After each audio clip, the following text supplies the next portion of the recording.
Thank you so much for having me today. My name is Derek Houston. I have the honor of serving as the CEO of the Market at 25th. We're a mission-driven community store in Churchill, working to provide healthy food and good jobs to our neighborhood and to support other local businesses. Our area of Churchill was a food desert for a long time. Big chains weren't willing to invest in putting a store in a largely lower income neighborhood. When people don't have access to a local grocery store, they have to drive further to get food. If they don't have a car, that means they have to lug bags of groceries onto a bus. And when neither of those options are feasible, they're forced to resort to living off of ultra-processed foods from nearby convenience stores.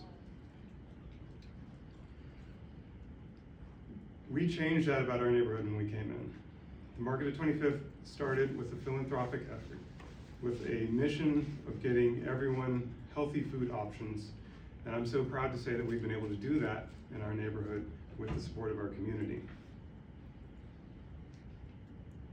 But we are still a for-profit business. That's important because to have a real answer to food access problems, it has to be financially sustainable. It needs to motivate business people, entrepreneurs, to enter areas like this and see that there's a path for them to meet the need. For us to come in, we had to really map out a model that worked. And we've changed that over time to find a way to make it work, but SNAP has always been a big part of that. And I'll cut to the chase. Cutting SNAP makes it a lot harder for stores like ours to stay afloat. And it will make it much harder for us to provide healthy food to our communities.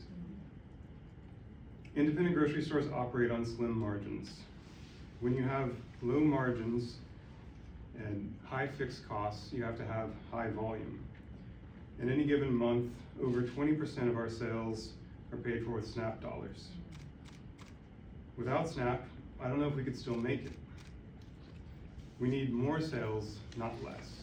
We need people to spend more money at our store instead of taking it to other stores. That's the choice that they have to make when they don't have enough, when their choice is between getting enough food and getting healthy food. When people are strapped for cash, they explore where to get the cheapest food, and that's big chains. Chains like Walmart are able to use their scale to bully their way into paying vendors less so they can have the lowest prices. People in our community are choosing to support our community grocery store instead of that. But if they lose some or all of their benefits, they'll be forced to spend their money at stores that extract from their community, and it won't be their fault. Everybody has to find a way to get by. I want to stress how much SNAP helps us get people healthy food. There's a program called Virginia Fresh Match. It's a statewide program that supports farmers markets and grocery stores by doubling the value of SNAP benefits for fruits and vegetables, so people can really stretch the value of their SNAP dollars by buying healthy food. This program is so important because it actually successfully, positively impacts behavior and choices, and I would ask that our policymakers do everything they can to strengthen programs like that. Finally, it's just common sense that when people aren't fed well, they can't be healthy.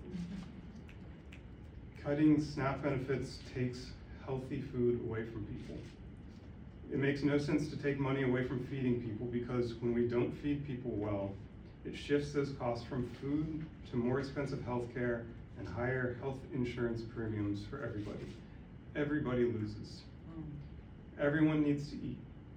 Everyone needs and deserves healthy food.